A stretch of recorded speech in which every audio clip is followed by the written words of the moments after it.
الحمد لله وكفى ثم الصلاة والسلام على رسوله المصطفى رب اشرح لي صدري ويسر لي أمري واحلل عقدة من لساني يفقه قولي اللهم لا سهل إلا ما جعلته سهلا وأنت تجعل الحزن إذا شئت سهلا اللهم اجعل عملنا صالحا ولوجهك خالصا ولا تجعل لأحد فيه شيئا وبعد فالسلام عليكم ورحمة الله وبركاته muna ƙara jaddada godiyanmu ga Allah subhanahu wa ta'ala mai kowa mai komi wanda cikin ikon shi da ganin daman shi gashi Allah subhanahu wa ta'ala ya sake kaddara haduwanmu a wannan majalisi da muke karatu a cikin littafin al-arba'un an-nawawiyya littafin babban malami al-sheikh ibnu zakariya yahya ibn sharf an-nawawi rahimahullahu ta'ala wanda babban malami Zaiduddin Abul Faraj Abdurrahman ibn Shihabuddin ibn Ahmad ibn Rajab al-Hanbali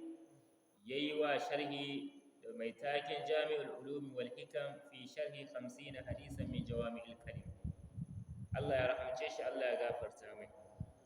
Yau muna yini na 23 ga watan Zulqa'ida. Hijiran ma'aiki sallallahu alaihi wa sallam daga Makka zuwa Madina yau shekara 1444 wanda ya yi daidai da yini na 12 ga watan 6 miladiya shekara 2023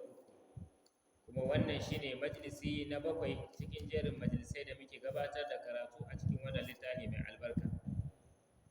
ko majalisi na 8 wanda insha Allah za mu tashi ne a farkon hadisi na 8 muna roƙon Allah subhanahu wata'ala ya dacar da mu wajen gayin daidai da aiki da daidai malam Allah ya rahamce shi, Allah ya gafarta mai yace al-hadithu thamin an Abdullah ibn Umar radiyallahu ta'ala anhuma anna Rasulullah sallallahu alayhi wa sallam qala umirtu an uqatila an-nasa hatta yashhadu an la ilaha illa Allah wa anna Muhammadar Rasulullah wa yuqimu as-salata wa yu'tu az-zakata فإذا فعلوا ذلك عصموا مني دماءهم وأموالهم إلا بحق الإسلام وحسابهم على الله تعالى رواه البخاري ومسلم wannan shine hadisi na 8 kun ga dai kamar je muka fara karatu yanzu gashi muna hadisi na 8 ya laita da a ce waɗanda suke bibiya muna har da cewa ma al'akal a ce an har da ce dan samu abin da za samu na guzurin hadisai shi ma to Allah ya sa haka ai yanzu ba a makara ba wanda ya bari yayi lodin kaya kenan ya kokari ya hardace hadisai 8 da muka gani a baya kuma alhamdulillah duk karatu da ake a sajjale akwai bidiyo akwai audio tun ya je ya bibi abin da aka karanta to Allah ya sa haka hadisi na 8 hadisin Abdullah ibn Umar Allah ya ƙara musu yarda da shi da mahaifinsa gabaki ɗaya yace anna rasulullahi sallallahu alaihi wasallama qala lalle ma'aikin Allah tsira da amincin Allah su ƙara tabbata a gare shi yace umirtu an uqatila an-nasa yanzu Allah yace an umarce ni da in yaki mutane hatta yashhadu an la ilaha illallah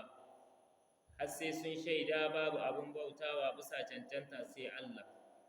wa anna muhammadar rasulullah kuma muhammadu ma'aikin Allah ne wa yuqimus salata kuma su tsaye da sallah wa yu'tuz zakata su bada zakka fa idza fa'alu dhalika idan suka yi aikata haka wannan abubuwa da aka ambata asamu minni dima'ahum to sun kare jinanansu game da sun kare jininsu gare ni ma'ana jininsu ya zama haramun in taɓa wa amwalahum haka dukiyoyinsu sun kare dukiyoyinsu illa bi haqqil islam sai kuma idan haƙƙin musulunci ya bi kan jininsu ko dukiyarsu idan haƙƙin musulunci ya zo bayan sun yi wannan abun to haƙƙin musulunci kuma yana iya ɗauko jinin nasu ko kuma dukiyarsu amma in dai suka yi hakan to manzon Allah ya umarce shi da ya kame hannun shi ya kame daga dukiyarsu hisabuhum ala Allah ta'ala, sauran abin da suke rike da shi a zuciya hisabin su yana wajen Allah madaukaki. Aikin su da suke aikata na boye wannan Allah ne zai musu hisabi akai. Rawahu al-Bukhari wa Muslim. Bukhari da Muslim suka rawaito wannan hadisin. Sai da Imam Muslim a ruwaya shi babu illa bi haqqil Islam, mu rike da kyau. A cikin ruwaya ta Imam Muslim babu illa bi haqqil Islam, wannan ziyada ce tafarrada bi hadha al-lafz Imam al-Bukhari. Imam al-Bukhari shi yake bantu da wannan lafazin duna Muslimin, banda Imam Muslim. Wannan hadisin kamar yadda muka ce Imam Bukhari da Muslim sun fitar da shi a cikin littattafansu daga ruwaya ta Waqid ibn Muhammad ibn Zaid ibn Abdullah ibn Umar an abihi an jaddihi Abdullah ibn Umar daga Abdullah dan Umar, kuma shi ya amso daga Abdullah dan Umar yake cewa manzo Allah sallallahu alaihi wasallam ya ce umirtu har zuwa karshe. Sai dai irin wannan hadisin akwai ma'anoni da dama da suka zo daga wajen Allah sallallahu alaihi wasallam min wujuhin muta'addida, daga huskoki daban-daban, lafazozi daban-daban, yanayi daban-daban. Akwai ruwayoyi masu kama da irin wannan, amma wannan ruwaya da muka ambata ruwayar Waqid ibn Muhammad ibn Zaid ibn Abdullah ibn Umar an abihi an jaddihi an Abdullah ibn Umar, wannan ruwaya ta Imam Bukhari da Muslim, wanda Imam Bukhari yayi tafarrudi da lafazin illa bi haqqil Islam duna Muslim, wannan ruwaya ta su ce. Amma akwai ruwayoyi waɗanda ba wa'annan ba a cikin Sahih al-Bukhari har ila yau akwai hadisin Anas ibn Malik Allah ya kara masa yarda. Irin wannan hadisi yake cewa manzo Allah sallallahu alaihi wasallam ya ce umirtu an uqatila an-nasa, ma'ana an-nas al-mushrikin. Allah ya umarce ni da in yaƙi mutane waɗanda ana nihin mushrikai anan, waɗanda ba su yi imani da Allah ba. Manzo Allah ya ce hatta yashhadu Allah ilaha illallah wa anna Muhammadan abduhu wa rasuluhu. Wannan riwaya ta Imam Anas muke, wannan lafazi na Anas ibn Malik muke karanta. Wa anna Muhammadan abduhu wa rasuluhu. Fa idza shahidu Allah ilaha illallah wa anna Muhammadan rasulullah wa sallu salatana واستقبلوا قبلتنا وأكلوا ذبيحتنا فقد حرمت علينا دماؤهم وأموالهم إلا بحقها. wannan riwaya Imam Ahmad, wannan bisoshi, wannan riwaya ita ce riwaya wadda Imam Bukhari ya fitar da ita, wadda daga sahabi Anas ibn Malik. Haka Imam Ahmad ibn Hanbal ya fitar da wata riwaya daga Mu'az bin Jabal Allah ya kara masa yarda, daga Annabi sallallahu alaihi wasallam yake cewa inna ma umirtu an uqatila an-nas, sani dai an umarce ni da in yaki mutane hatta yashhadu Allah ilaha illallah, har sai sun shaida babu abun bauta bisa tantanta sai Allah, sai yace wahdahu la sharika lahu, shi kadai bai da abokin tarayya, wa anna muhammadar rasulullah, kuma muhammadu ma'aikin Allah ne, wa yuqimus salata wa yu'tuz zakata. فإذا فعلوا ذلك فقد عصموا دماءهم وأموالهم إلا بحقها وحسابهم على الله عز وجل. wannan ita ce riwaya ta Imam Ahmad da ya fitar da ita, hadisin Mu'az bin Jabal Allah ya kara masa yarda. Haka Imam Ibn Majah shi ma ya fitar da irin wannan hadisin, da sauran malamai da suka fitar. Akwai ruwaya ta wadda aka samo daga Abu Huraira Allah ya kara masa yarda shi ma, sai dai mashhuriya ta ruwaya ta bi sunan shi Abu Huraira, malamai suka ce laysa fihi dhikru iqamis salati wa ita'iz zakat. A cikin ruwaya ta Abu Huraira wadda ta zo babu iqamis sala wa ita'iz zakat. Imam Bukhari da Muslim sun fitar da wannan ruwaya. Manzo Allah sallallahu alaihi wasallam ya ce umirtu an uqatila an-nasa حتى يقولوا لا إله إلا الله فمن قال لا إله إلا الله عصم مني ماله ونفسه وزال سيت إلا بحقها وحسابه على الله عز وجل. to kun ga ruwayoyi suna da yawa waɗanda suke zama shaida ga wacce ruwaya da muka samu. A ƙarshen hadisin aka ce manzo qara'a, sai manzo Allah ya karanta a hadisi na Abu Hurairah da muka ambata na farkon nan. Ma'ana wancan ruwaya ta Abdullah ibn Umar muke karantawa a cikin matanin mu hadisi na 8. akwai lafazi na Imamu wannan bisun shi na Abu Huraira, manzo Allah sai ya ce fadhakkir innama anta mudhakkir lasta alaihim bimusaitir illa man tawalla wa kafar fayu'adhibuhu Allahu al'adhab al'akbar inna ilaina iyabahum summa inna alaina hisabahum. Aka ruwayoyi suna da yawa, dukkaninsu ma'anoninsu idan muka bi za mu ga za su haɗe ne zuwa ga ma'ana guda ɗaya. Wanda hadisin nan me yake ne? Yana nihi manzo Allah sallallahu alaihi wasallam yace Allah ya mishi umarni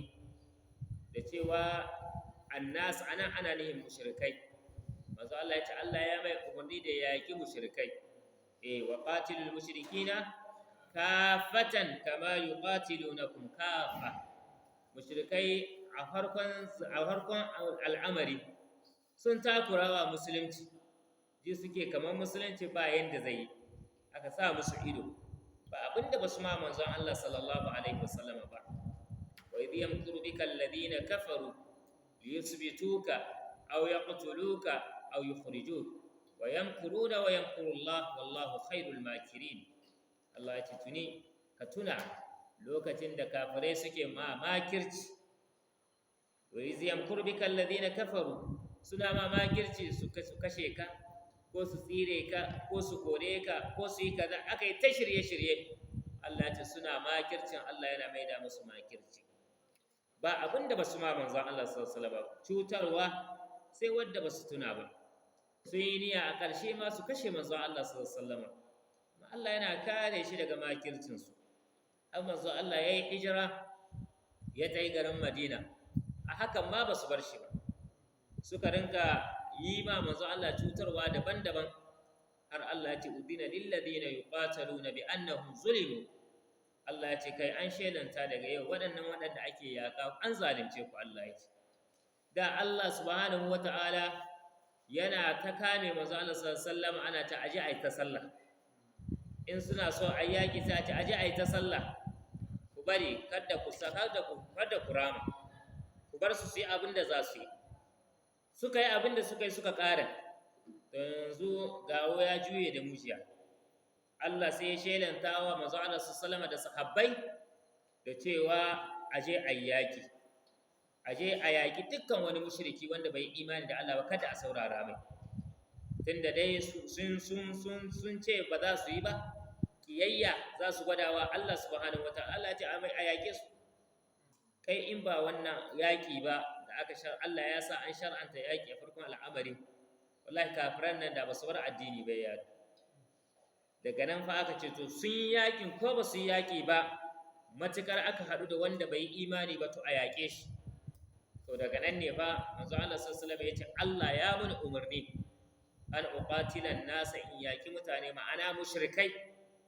in yaƙe su. Manzo Allah ya ce ka in kyale su hatta yashhadu Allah ilaha illallah,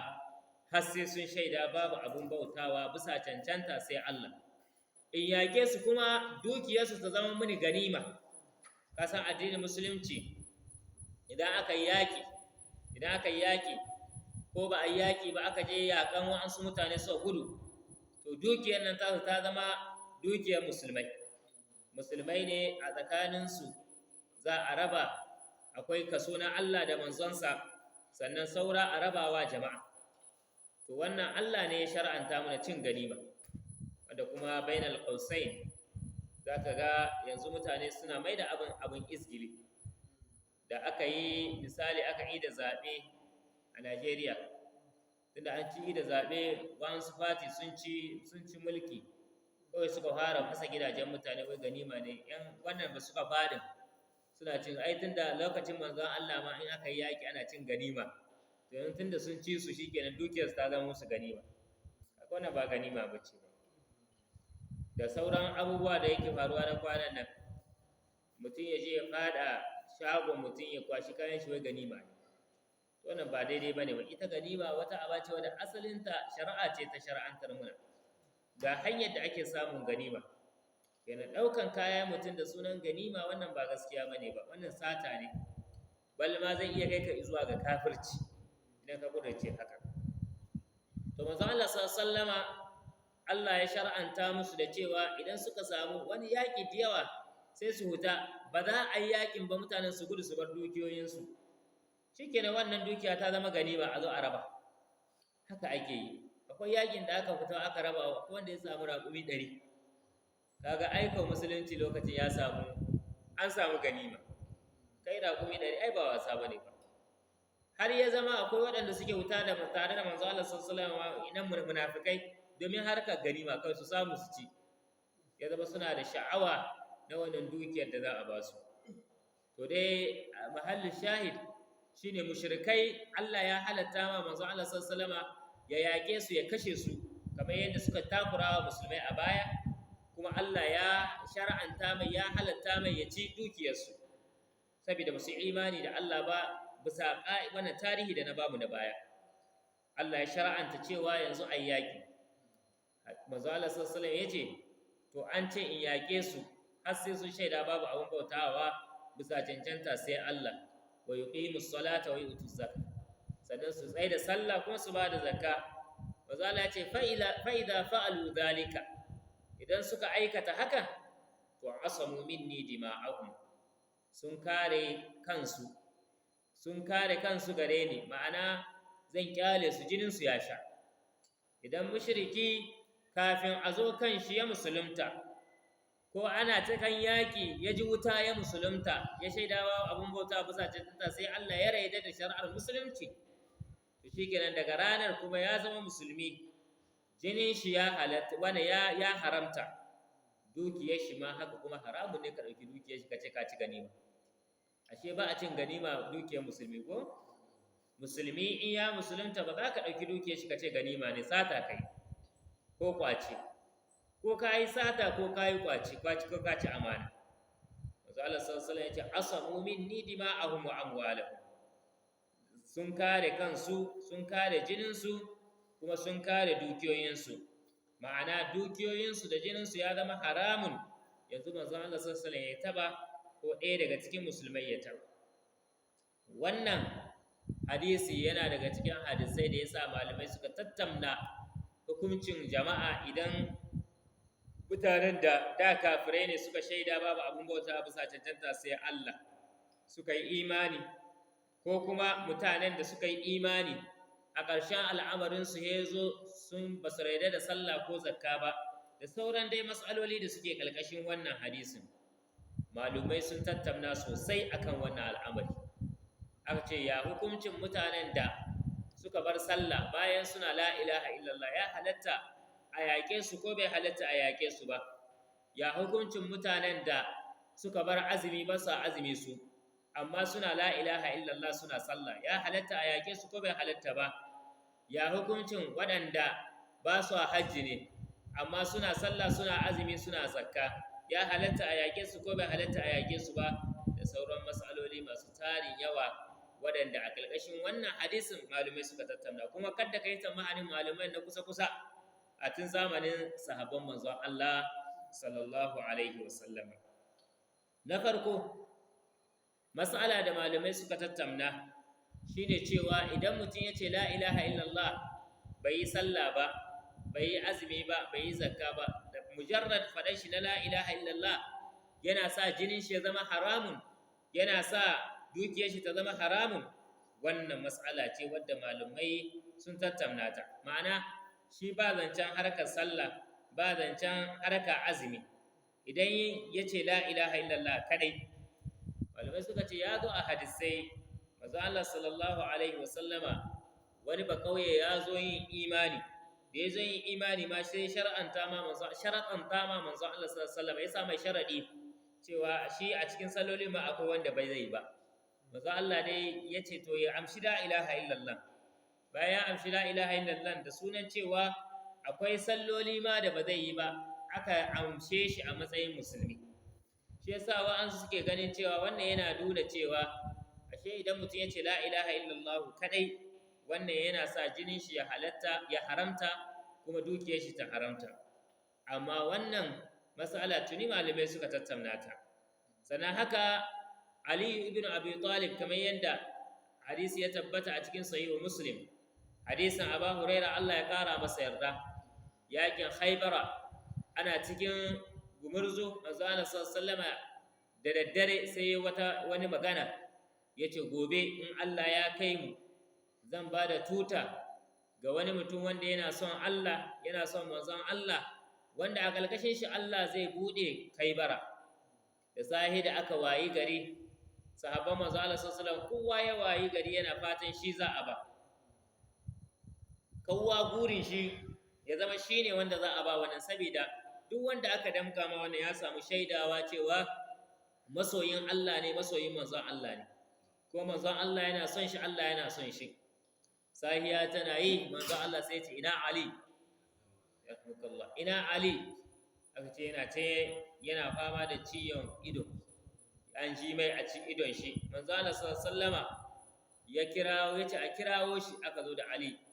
ido yana ciwo, manzon Allah ya mai addu'a ya warke. Manzon Allah ya damka mai tuta. Manzon Allah sallallahu ya ce imshi, tafi wala taltafit, kadda ka juya hatta yaftaha Allahu alaik, har sai Allah ya buɗe garin Khaibara a hannunka. Fasara Aliyu sai ya tahiya shay'an, shi ya ɗauki hanya ya yi gaba, yana tsakar tahiya ya ce manzo Allah ya aika shi yaki, amma akan me zai yaki? Summa waqafa, sai ya tsaya. Manzo Allah ya ce wala taltafit, kakka juya ma, ko? To Aliyu kuma an hana shi juya, yanzu ba zancen ya juya ya tambayi manzo Allah sallallahu alaihi wasallam. Yana tsakan tahiya yayi gaba sai ya tsaya, ba juyawa, tunda manzo Allah ya ce kai juya, kai sahabban manzo Allah sallallahu alaihi wasallam. Kai yau idan manzo Allah ya ce ma ka kai kaza, kai kuskure ba, kai kokari ka gyara. In manzo Allah sallallahu alaihi wasallam ya ce kada kai kaza,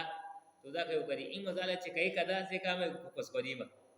To kaga su basu da misali kaman gemu ko, sai ga mutum yana ta kuskure ba, ya mai da shi wani churit kamar wani dan bai gambara, wai duk kuskure ba ne. Duk wannan abubuwa rena manzon Allah sallallahu alaihi wasallam yake jawo. Sahabbai ba su haka. In kai ne ka rugo da gurbi, matsala na mance ko? Na mance ban tambaye ka kaza ba. Sahabbai suna bin magana manzon Allah bidikka. Suna bin ta sau da kafa. Kiyayewa suke, ba su san saba wa manzon Allah sallallahu alaihi wasallam. Ali ya tsaya, summa waqafa fasaraha. Ya daga murya tun karfi, yace ya Rasulullah, ala ma da uqatilun nas, inna tahi kan me ya zan yake su. Sai manzo Allah ya ce qatiluhu, ka je ka yake su, ala an yashhadu Allah ilaha illallah, har sai in sun shaida babu abun bautawa bisa cancanta sai Allah, wa anna muhammadar rasulullah, kuma muhammadu ma'aikin Allah ne. Fa idza fa'alu dhalika, manzo Allah ya ce idan suka yi hakan, to ka tsaya, faqad asamu minka dima'ahum wa amwalahum, jininsu ya zama haramun ka taba, dukiyarsu ya zama haramun ka taba, illa bi haqqiha, sai dai da haƙƙin la ilaha illallah. Wa hisabuhum ala Allah azza wa jal, kuma hisabinsu yana wajen Allah mai buwaya da ɗaukaka. Haka wannan hadisi ya nuna muna mujarradin al-ijaba ila shahadatain, mujarradin mutum ya raida da la ilaha illallah muhammadur rasulullah, wannan yana zama asama, yana zama kariya lin nufusi wal amwal, yana zama kariya ga dukiya, yana zuwa kariya ga rayuka. Sai dai idan kuma aka yi wani abin da yake taba haƙƙin la ilaha illallah, daga cikin haƙƙin la ilaha illallah kamar yadda zamu ga Abubakar alimtina anis salat, mutum ya ce baya sallah, ai ya lalata la ilaha illallah. Mai la ilaha illallah baya sallah, ya lalata la ilaha illallah. Ko mai la ilaha illallah yayi imtina anis zakka ba'da dukhulil islam, bayan mutum ya shiga musulunci ya ce kuma baya bada zakka, wannan ya bata la ilaha illallah, kamar yadda sahabbai za mu gani, wa ala rasihim Abubakar, Allah ya kara masa yarda. Kuna da labarin bayan manzon Allah sallallahu alaihi wasallam ya bar duniya, bayan manzon Allah ya rasu, sahabban manzon Allah sallallahu alaihi wasallam sun yi sabani kan al'amarin wasu mutane. Akwai da yawa daga cikin jama'a ƙarshen shekarun manzon Allah sallallahu alaihi wasallam, duk wanda yake karanta labari daga shekara ta 8 kasratul wufud, haka ake taho, tawagogi suka yawa suna zuwa suna amsan musulunci. Sai yan bilabitu su zo, misali a ce headquarter Madina nan Gudubare, yan butti su zo su yi imani, suna tahiya yan kuluje sun zo, suna tahiya yan sudu sun zo, suna tahiya yan jaje, haka aka yi ta zuwa ana amsan imani, ana zuwa ana yada. Shekara ta 9 tana karewa manzo Allah ya bar duniya, to da yawa kuma suka koma ruwa. Ai ce to shikenan, da mai addini ma ya tafi, tunda manzo Allah ake ma addinin, shikenan daga yau su sun bar addini. Kamar yadda dai da yawa daga cikin mutanen mu, musamman sufaye, suke fahimta addinin ma manzon Allah ake ba. dan haka zaka ji in baka bani dan manzon Allah banda su duk abinda za mu samu falala in ba ta manzon Allah bace ba masu wannan duka ba wani gwaninta bane ba kuma ba wani kaunar manzon Allah bane ba wani girmama manzon Allah bane ba wanda haka mutane suka fahimta a zamanin da manzon Allah ya rasu in suka yi tamahanin addinin manzon Allah nashi ne dama kuma shi ya tafi addini ya ƙare shi yasa wa'ansu suka bar ma addinin kwata-kwata wa'ansu ba su bar shi kwata-kwata ba wa'ansu abubuwa ne suka janye kansu daga ciki wata haraka ta addini suka janye kamar waɗanda suka ce su daga yau zakka ne ba za su bada ba kaga sauran da suka ce sun bar addini kwata-kwata wannan kaga al'amarin su yana hili saboda an san su addini suka rabu da shi yanzu dole a yake su to wannan ba su bar addini ba suna cewa la ilaha illallah amma su zakka ce suka ce ba za su bada ba saboda manzon Allah sallallahu alaihi wasallama ya rasu to a nan ne fa Abubakar ya ce zai yake su Umar ya ce ya da ka yi ka yaki mutanen da suna la ilaha illallah manzon Allah kuma ya ce umirtu an uqatila an-nasa hatta yaqulu la ilaha illallah faman qala la ilaha illallah faqad asama minni malahu wa nafsuhu illa bihaqqi Allah ya umarce ni da iyaki mutane har sai sun ce la ilaha illallah duk wanda ya ce la ilaha illallah to ya kare jinin shi ya kare dukiyar shi sai dai da hakkinta wa hisabuhu ala Allah azza wa jalla hisabi shi na wajen Allah ba ruwanka Abubakar yace aha haka ka fahimta to da buqatilan man farraqa baina as-salati waz-zakat yace ni zan yaki duk wanda ya raba tsakanin sallah da zakka yace fa inna az-zakata haqqul mal ita zakka haƙƙi ce ta dukiya yace wallahi da za su hana ni wani abu wanda suke ba manzo Allah sallallahu alaihi wasallam komin karancin shi ko da a ce bisuyen shi da baibayi suka hana ni ko sirri suka hana ni wanda suna ba manzo Allah sallallahu alaihi wasallama yace da zan yake su baka ji ba manzo Allah ya ce illa bi haqqiha ba sai da haƙƙinta in la ilaha illallah mutum ya taba haƙƙinta za a yake shi Abubakar Umar yana jin wannan yace fa wallahi na rantse da Allah ma huwa illa an ra'aytu Allah qad sharaha sadra Abu Bakr lalle na fahimta Allah ne ya bude kirjin Abubakar ya fahimci mu abinda ban fahimta ba kaga sahabban manzo Allah sallallahu alaihi wasallam in wani ya ce a kai ba yayi daga nan shi ma ya ja mutanen shi ko shikenan ai wani yan tawaye musamman ma yana ga yana da wata yan shubha su ba haka ba sabai suke ba su yin wani jayayya wai don su ci galaba magabata ba su kasance ba suna jayayya don galaba don me ake jayayya ana jayayya ne don gaskiya ta hutu hili to wanda yake jayayya don gaskiya ta yi galaba ina ruwan shi shine ya ga gaskiyan ko wani ya ga ba ruwan shi duk wanda kaga yana jayayya kuma yana so ya yi galaba shi yake so ya yi galaba yana jayayya idan aka kada shi zai ji haushi to daman ba addini bai kima aiki wanda shine halin almajirai jiyawa na zamanin mu mutum kaga yana rigima so yake kawai ya galaba baya so ya fadi bil munasaba malam adam yana labari shekara da ta wuce akwai wanda ya huto yana hada salloli da dalilin ruwa dan kadan yace bid'a ne hada salloli bayan dauke ruwa bid'a ne hada kaza sai mun na taba shi nace mai wannan bid'a da kai gawa wannan shine bid'a asali wannan shine bid'antar da abinda manzo Allah bai bid'antar ba ya shelanta a cikin wata majmu'a za a yi muqabala da ni shi ana shigowa in kaga abubuwan babu irin cin mutunci ba fara muqabalar ba ma an fara cin mutunci to daga wannan abu bai da amfani tunda asali ba gaskiya so ake wai kai za a yi muƙabala da kai ko za a yi tattaunawa da kai akan wani al'amari amma sai an ci ma mutunci sai an zage ka ko wani abu sai rai ya ɓaci yanzu kai ma ka mai da sai ku koma kuna rigima har ana taɓa shakhsiyya yanzu kamar abin da na gani wanda yan uwanmu suke aka aikata a ƙasar Najeriya ana haraka ne na cewa wani ya gayi kalma wadda ba ta yi daɗi ba ga manzo Allah sallallahu alaihi wasallam suna ganin hakan da yayi ba kalma bace ba ta batanci amma salon shi bai yi kyawu ba a cikin ahlus sunna nake magana ba suna ganin cewa kamar usulubin shi bai yi kyau bane ba da ya gaya ba shi kuma suna ganin cewa ai waɗanda suke ganin usulubin nan munafikai ne a ta yaya hakan kowa yana ma kan shi raddi to wai daga cikin waɗanda suke raddin wai har naji wani yana cewa wai mutum in ya tashi da yawa a yana sa babban riga da babban broderi me ya kawo wannan abu a ciki babban riga da babban broderi da wani abubuwa me ya kawo wannan a cikin al'amarin kare tauhidi kuma kamar haka kaga an bar maudu'i wannan san ba karantarwa ta addini bace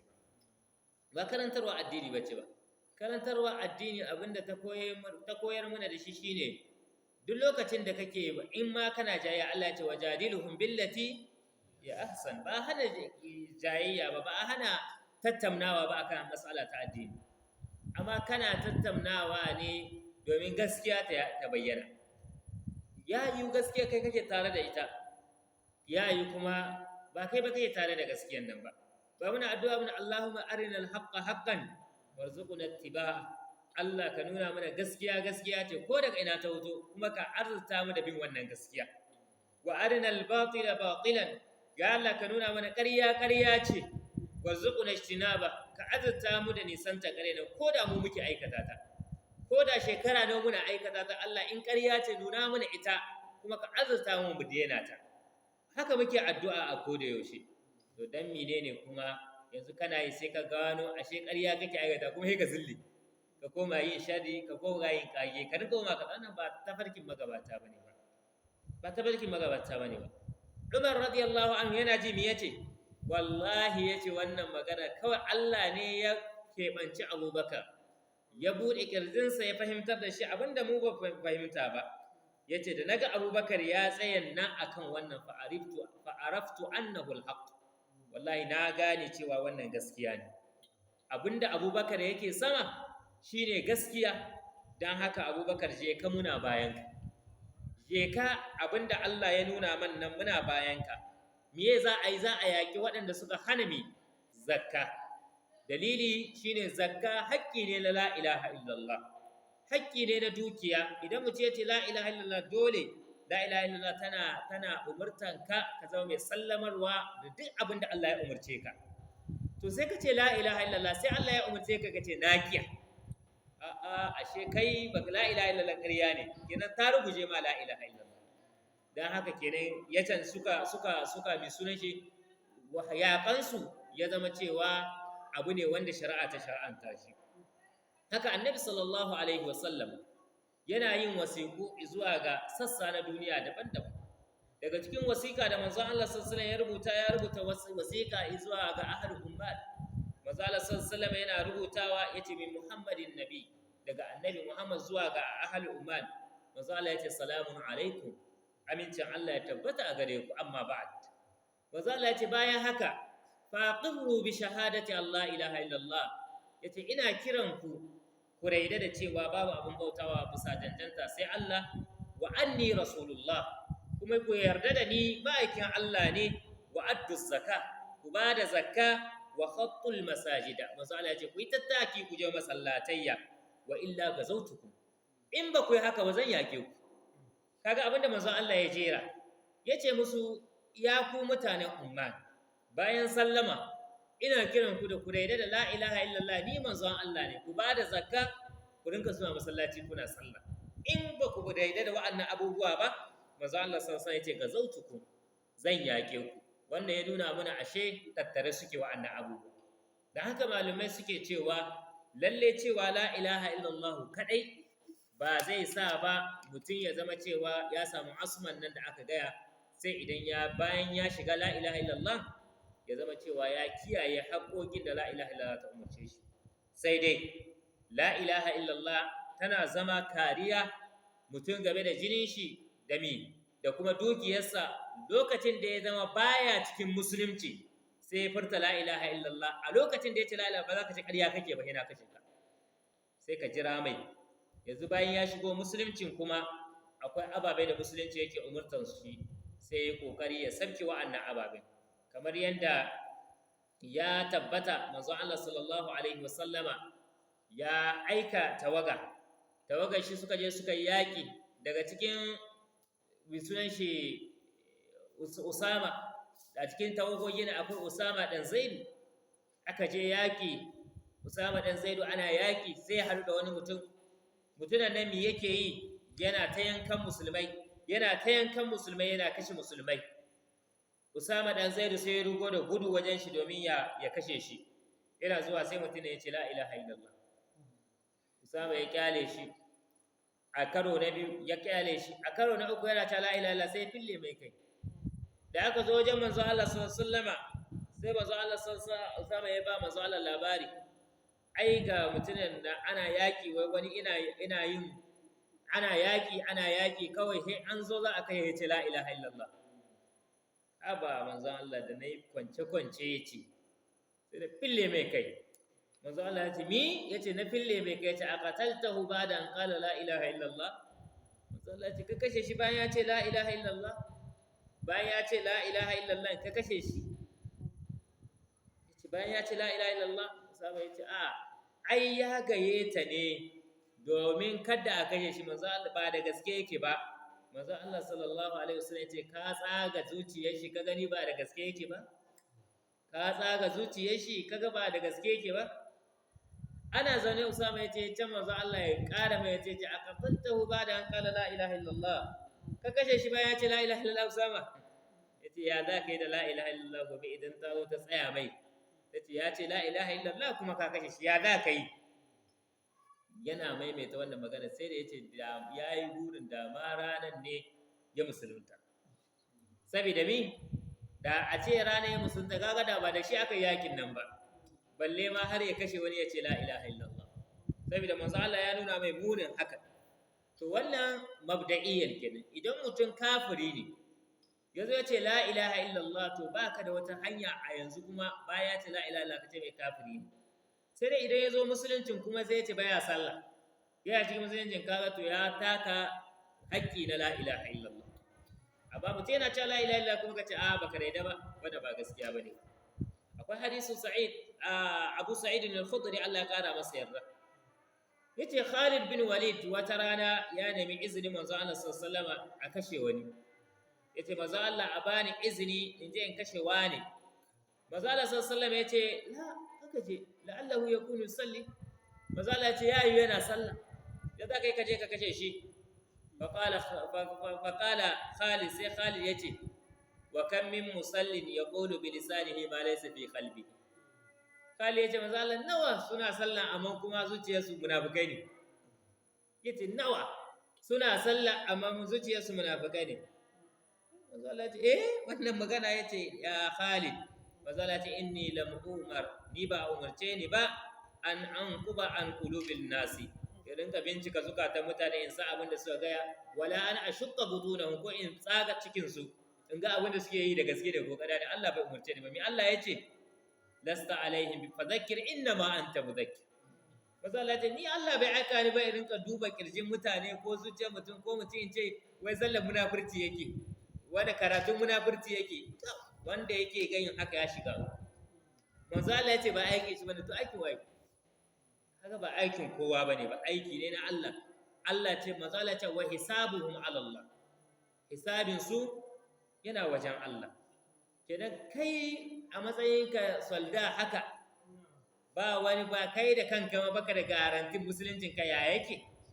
ka koma ma mutane hisabi, ka shiga uku.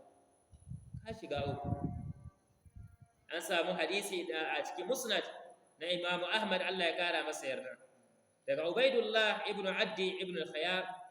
yake cewa wani mutum daga cikin al-Ansar, wani mutum daga cikin mutanen Madina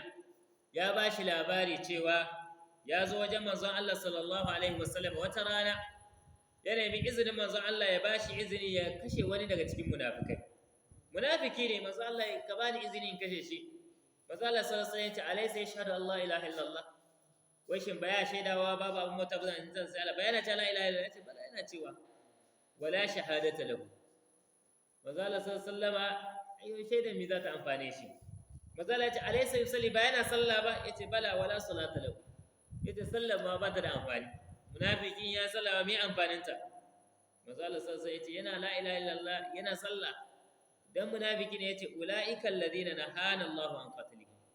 waɗannan su ne Allah ya ce kan mu yaƙe su mana tunda ko da munafikai ne Allah ya ce mu kyale su hisabi su yana wajen su Allah ya hana mu yaƙe su manzo Allah sai ce ulaika alladhina nahana Allahu an qatlihim Allah ya hana mu yaƙe su shi yasa malamai suka tattauna akan dukkan wa'annan rukunai muga sallah abinda malamai suke cewa idan mutum ya bar sallah to yana kafirta duk wanda ya bar sallah yana kafirta kuma wanda ya kafirta in akwai shari'a musulunci za a yi za a kashe shi wannan ita ce kauli na manyan malamai irin su Imam Malik da sauransu cewa duk wanda ya bar sallah ya ƙi yin sallah to wannan fa hukuncin shi shine hukuncin kisa dalili kuma akwai hadisi wanda manzo Allah sallallahu alaihi wasallam hadisin Ummu Salma wanda ya zo a cikin sahih Muslim manzo Allah sallallahu alaihi ya ba da sahabbai labari cewa yusta'malu alaikum umara manzo Allah sallallahu alaihi yace a ƙarshen zamani za ku yi gamo da wa'ansu shugabanni za a rinka nada muku shugabanni waɗanda shugabannin nan mugayyu ne azzalimai ne ba su da daɗi mazala ya ce fa ta'rifuna wa tunkirun mazala ya ce za ku ga laifi suna yi amma kuma kada ku bi su cikin laifi in sun yi ba daidai ba ku dora su sama hanya mazala ya ce fa man ankara duk wanda ya huto ya nuna musu laihinsu ya nuna musu ba daidai ba faqad bari'a to shi ya kubuta wa man kariha duk wanda ya kyamaci abin da suke aikata faqad salima manzo Allah ya ce ya kubuta walakin man radiya wa taba'a manzo Allah ya ce amma duk wanda shugaba yana zalunci yace daidai ne shugaba yana shegantaka yake bin shugabancin a hakan nan manzo Allah ya shiru to ka san gaban ko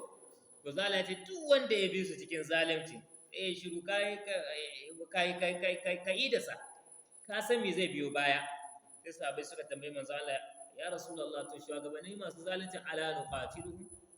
manzo Allah ba za mu yake su ba suna zalunta mutane azzalimai kaza manzo Allah ce la ma sallu manzo Allah ce kar ku yake su matakar suna sallah in suna sallah manzo Allah ce kada ku sake ku taba su kaga wannan yana nuna cewa ashe idan mutum yana sallah to haramun ne a taba shi to kaga ashe ina waɗanda suke shiga masallaci su tada masu sallah da sunan jihadi shugaba wanda yake zalunci ba talaka ba talaka kan ji Allah ba talaka ba shugaba wanda yake zalunci manzo Allah sai ya ce matakar suna sallah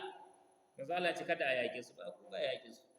amma in sun yi ba daidai ba in kana da hanyar da zaka je gaban su ka nuna musu ba daidai ba ka je ka nuna musu in ba ka da hanya akwai hanyoyi daban-daban na zamani daga sakonni za ka isar musu da ka isar musu a zuciyarka ka kyamaci wannan abin amma ba ka zo ka yaƙi shugabanninka ba a yaƙan shugabanni ba a la'antar shugabanni ba a zagin shugabanni ba a faɗa da shugabanni amma za a gaya musu gaskiya komai ɗacinta in sun ɗauka sun tsira in ba su ɗauka ba kuma sun hallaka amma ba a yaƙansu to kaga wannan al'amarin sallah to al'amarin zakka malamai suna da magana guda biyu wani suna ganin cewa wanda ya hana zakka za a yaƙe shi wanda kowa su kuma suna gani ba za a yaƙe shi ba wanda suke ganin za a yaƙe shi hadisin da muka gani a baya wanda kuma suke ganin ba a yaƙan wanda ya hana zakka akwai irin wannan kauli na Imam Malik da Imam Shafi'i da sauransu su suna ganin cewa dan mutum ya hada zakka ba zai sa ba a ji a kashe shi ba za a kashe shi sai dai idan jama'a ne suka hana zakka 'yan gudumariya ne gaba ɗaya kuma cikin daula ta musulunci ake suka hana zakka to shugaba daga Niamey sai ya hada tawaga a zo a yake su a musu ruwan bamabumai ko a yi takobi sai sun ba da zakka amma in mutum ɗaya ne bai kafirta in ji Imam Malik da Imam Shafi'i amma a wajen wasu malamai kamar kauli na Imam Ahmad da sauransu suna ganin cewa ya kafirta wanda ya hana zakka Allah ya ba shi dukiya ce baya ba da zakka yana kafirta kaga da wannan kuma ashe da yawa daga cikin masu kuɗin mu na ƙauye misali musamman kaga akwai matsala ana ba da labarin ma akwai wanda aka ce ya jima bai ba da zakka ba dukiya ta taru haka ake hakaitowa aka ce wata rana aka ji aka mai wa'azi ya ji wa'azi shi ya ce a hudda zakka ai ce to yanzu abin da za a hudda zakka na shanu kaza ne na raƙumai kaza ne to kuma shekarar da kai nawa kai baka hudda ba duk za a hudda wanda aka hudda ya ga abin garke guda sai ce kai a haɗe ya fasa ya tada tuba ya ce wannan duka za a ba da zakka ya ce ya tada tuba ya ce a haɗe kawai killo ya ce ko ya ce a haɗe su kawai ba zancen zakka ya tada tuba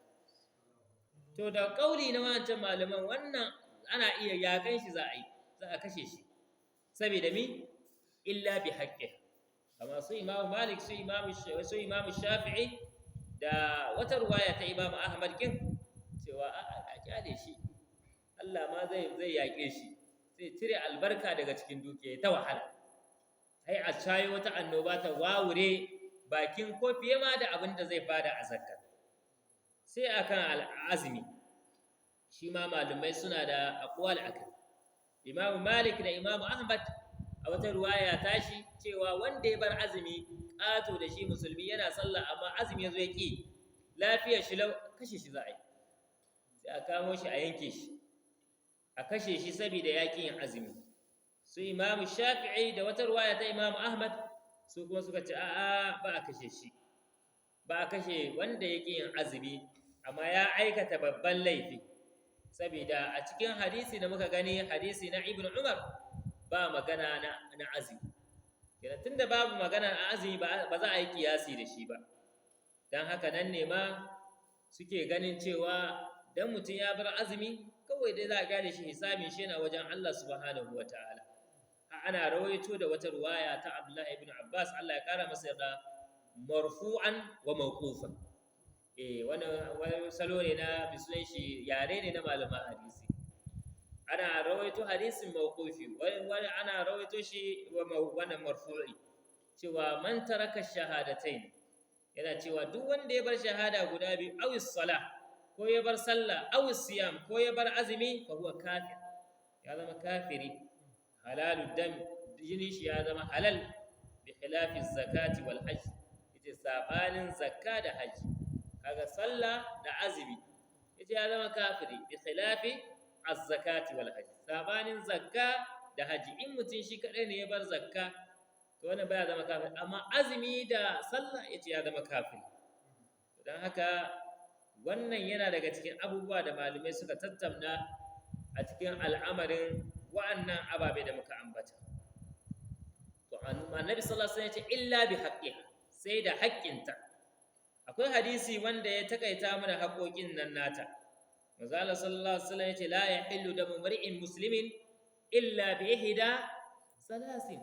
manzo Allah yace jinin musulmi bai halatta sai da ɗayan ababai guda uku manzo Allah yace as-sayyibu dhani manzo Allah yace mai aure da ya taba yayi aure wanda ya taba yin aure aikata zina wanda hukuncin shi kisa ne a musulunci ko da musulmi ne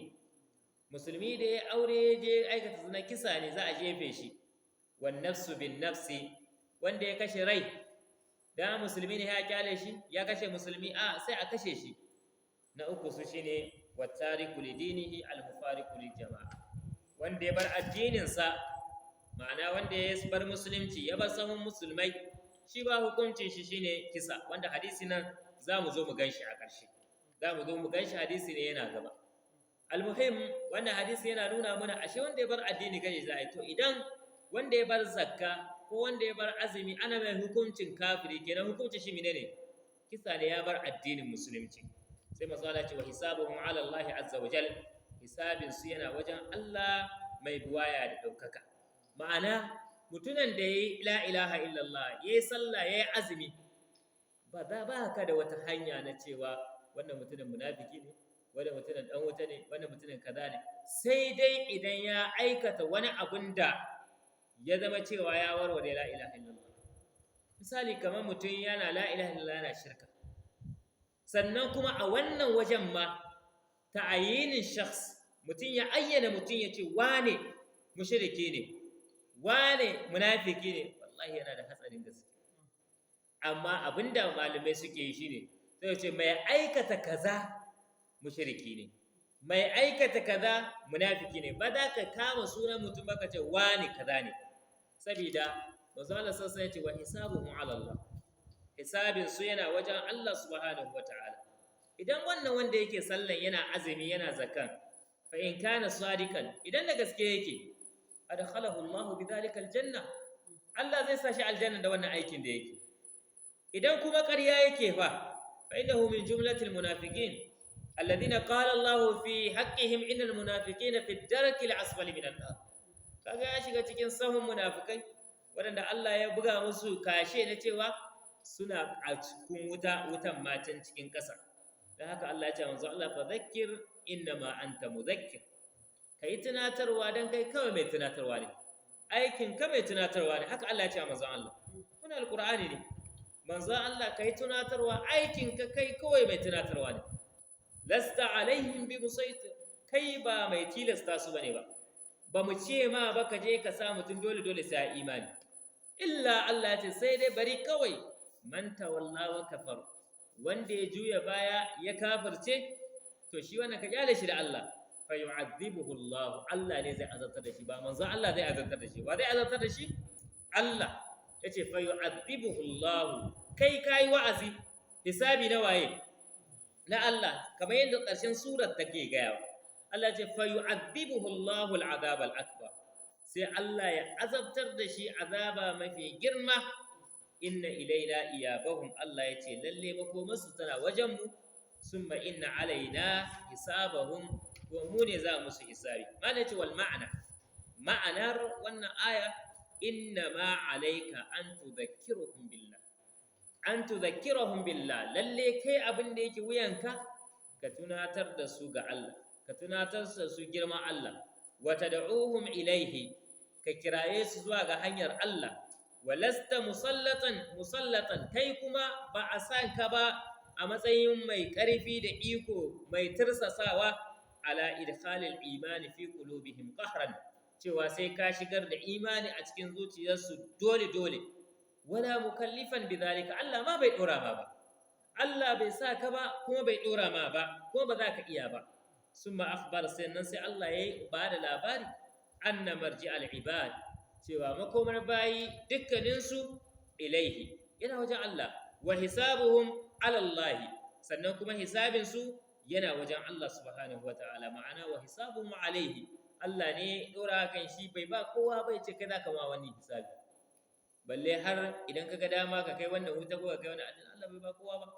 hisabi a hannun Allah subhanahu wataala yake an samu hadisi a cikin musnad na Bazzar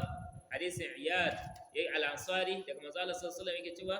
inna la ilaha illallah lalle ita la ilaha illallah kalimatun ala Allah karima kalma ce wadda take da girma a wajen Allah laha inda Allah makan tana da matsayi wajen Allah subhanahu wataala wa hiya kalimatun kalma ce man qalaha sadiqan duk wanda ya gayyata da gaskiya adkhalahu Allah biha aljanna Allah zai sa shi aljanna wa man qalaha kadiban duk wanda ya gayyata da bisa ƙarya ba da gaskiya ba haqanat malahu wa damahu zai samu kariya na jinin shi da dukiyar shi tunda ya gayyata anan ba za a taba jinin shi ba za a taba dukiyar shi ba wa laqiya Allah qadan fa hasabahu sai ya hadu da Allah Allah ya mai hisabi haka ya ku bayan Allah wannan hadisi ne mai girman gaske wanda yake nuna mana cewa manzo Allah ya ce an yi umarce shi ya yaki mutane ya yaki mushrikai wata shubha za ta iya shigowa a nan musamman a irin wannan zamani da muke inda zamani ne wanda idan ka ce ma jihadi ma sai a gani kamar ka zo da wani ta'addanci haka ne ko ba haka bane sai wani yanzu ya zo ya ce ma ga wani hadisi ne ai manzon Allah shi ya koyi ta'addanci subhanallah yace ga manzon Allah yana cewa an umurce shi kawai ya ta yaƙin mutane ta kashe mutane kaga idan mutum bai fahimci yanayi ba da manzon Allah yake wannan magana kaga sai a samu shubha musamman in daman bai fahimci addinin ba kawai hanko ne yake tafiya addinin nashi kuma wanda shine halin yawa daga cikin addinin ba ma karatun shi ba ma saurara sai abinda kawai makiya suka karanta mana wani ya yi sauraron BBC da akan wa'azi akwai wanda BBC da Jamus wasa bane shi RFI wayan ƙarya wasa bane shi amma kaga yana sauraron su to baya sauraron malamai idan daga can wajen suka makalo bai wata shubha kaga za ta mai aiki da gaugawa saboda su BBC su Jamus su ba addini suke ma aiki duniya ne labarun duniya ne da ko duniya suke ma aiki to kaga sai a ce ma to gashi nan ai hadisi ne cewa manzo Allah yana cewa an wuce shi yaki mutane kakkashe mutane. To kaga idan kai kuma aka nuna ma hadisi aka ce Buhari da Muslim suka rawaito shi sai ka ji a ce ma kaga ashe ko kai watsi da hadisin kenan su Buhari su rawaito hadisin da bai inganta ba ko kuma ka raida manzo Allah ya koyar da ta'addanci subhanallah kamar yadda naji wani malami yana cewa wai makiya suna amfani da wa'annan hadisan da ayyata ingantattu ne suna sokan musulunci ya kamata wannan hadisan a hudda su irin wannan hadisan manzo Allah sallallahu alaihi wasallam ku gani wa labarin da muka bada mushrikai sun hana shi shekara nawa shekara 10 sun hana shi komi duk inda yayi suna kashe shi duk inda yayi su yake shi duk wanda ya musulunci ya shiga musulunci ana azartar da shi Allah ya ce yana cewa manzo Allah kada ka taba su kyale su sai Allah ya bai umarni ya ce to yanzu in wanda ya taba ka taba shi ana gwabza musulunci ya yi kari Allah ya ce kai yanzu kai ne ma za ka rinka neman su ko su yi imani ko ka yake su yanda suka takura ma a baya to yanzu za su gane kuransu yanzu dalilin haka aka shar'anta manzo Allah ya yaƙi duk wani mushriki sai manzo Allah ya ce ubirtu an uqatilan nas yanzu an umurce ni da in yaƙi dukkan wani mushriki sai ya yi imani da Allah ko da manzo Allah in ba imani yayi ba to ba zan bar shi ba shi ma ya shiga uku to a wannan salon ne manzo Allah yake magana idan ka za ka gaya ma kenan manzo Allah sallallahu alaihi wasallam ya ce kawai a yaki mutane shi kenan yake da Allahu akbar duk inda ga mutane an ce in yaki mutane to ka ba ka binci hadisi ba da kyawu Allah subhanahu wataala ya gane da mu abinda muka faɗa wanda ya daidai Allah ya ba mu dada abinda muka kuskure Allah subhanahu wataala ya yafe mana Allah nuna mana hanyar shirya ya ba mu ikon binta ya ba mu hanyar bata ya ba mu ikon guje mata marasa lahiya ma ko ina suke muna roƙon Allah subhanahu wataala ya ba su sauki da sai kafara ne a gare su kuma waɗanda suka riga mun gidan gaskiya muna roƙon Allah ya gafarta musu ya sa aljanna ita ce makomar su wanda muka saurayin ta mu tazo Allah ya sa mu cika da imani akwai yara da za su fara jarrabawa gobe muna roƙon Allah subhanahu wataala duk wanda cikin samun shi akwai alkhairi da shi da iyalan shi da kasar shi da musulunci shi Allah ya bashi duk wanda babu alkhairi da iyalan shi ko da makamantan haka Allah ya canza mai da mafi alkhairi Allah ya sa abin da za a kawo musu zama mai sauki kuma Allah ya taimake su Allah ya ba su sa'a subhanakallahumma wa bihamdika ashhadu an la ilaha illa anta astaghfiruka wa atubu ilaik. Assalamu